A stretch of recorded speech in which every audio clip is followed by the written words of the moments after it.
Everyone agrees that the judge should stop being sympathetic and really punish this woman, the absolute demon.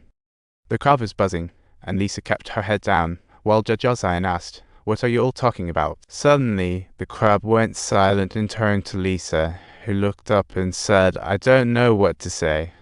She thought Shard had given up hope for herself and just wanted to atone in this way. Just think about it.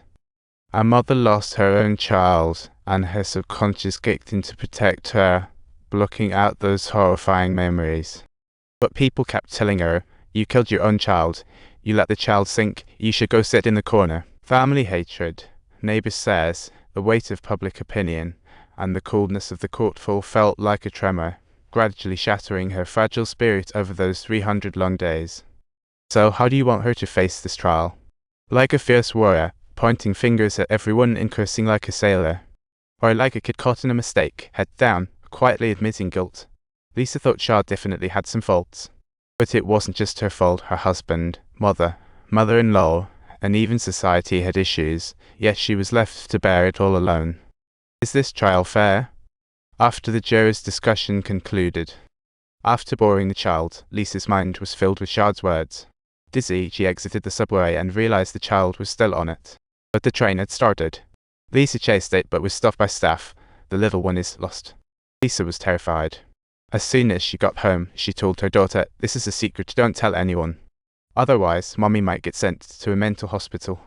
Sire 1 was also freaked out, instantly running away without a word. Lisa chased after her like a madwoman, with Sire 1 crying loudly.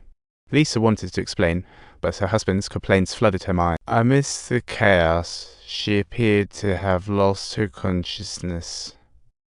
The situation seemed dire. Master, a term of respect for someone highly skilled, craft.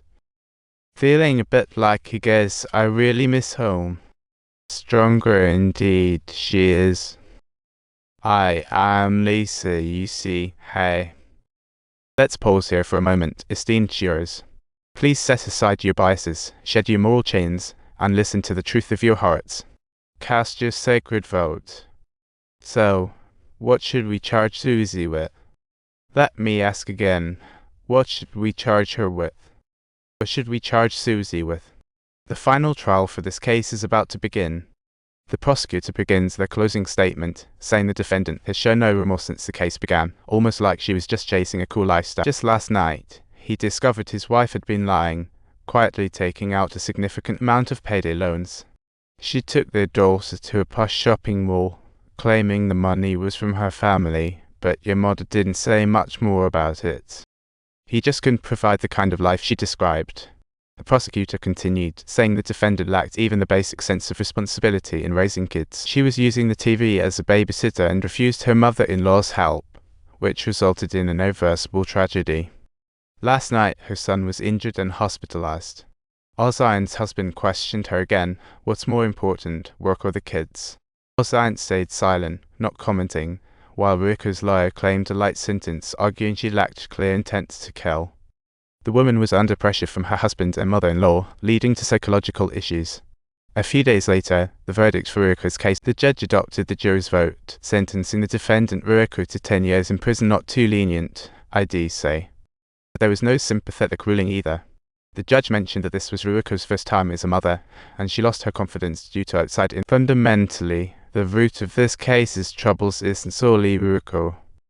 Alright, little darlings, that's all for the plot of the Japanese drama The House on the Slope. What do you think after watching? Some might say, isn't this just a revenge plot for single dogs against society? Actually, it's not. I strongly recommend the show for unmarried, childless couples to binge together. It's not to spark fear of marriage, but to explore issues like building families and educating children. There's an even more important factor to consider, the divorce rate. In recent years, our divorce rate has been climbing, and while I won't elaborate on the reasons, I'll just highlight one, the impact on children. I grew up in a single-parent family. Saying the divorce didn't affect me is too unrealistic. This drama uses a murder case to highlight many real-life issues regarding marriage and parenting. These issues are incredibly insightful for unmarried, childless couples. Everyone will walk away with different feelings. For example, distribution of family responsibilities, elder support in child rearing, and postpartum pressure for new mums. Most of these societal issues point back to the sense of in life, we undergo multiple identity changes: sons, daughters, spouses, parents, grandparents. Each identity carries a corresponding responsibility, and to shoulder it, we must achieve independence in life. Economic, ideological, and living independence are great to understand, but I find ideological independence to be the gem of this story. In the story, someone from the child agency asks Lisa, "Do you feel like your husband is mentally controlling you?" Her mother's teachings and societal customs made her lose the ability to discern right from wrong.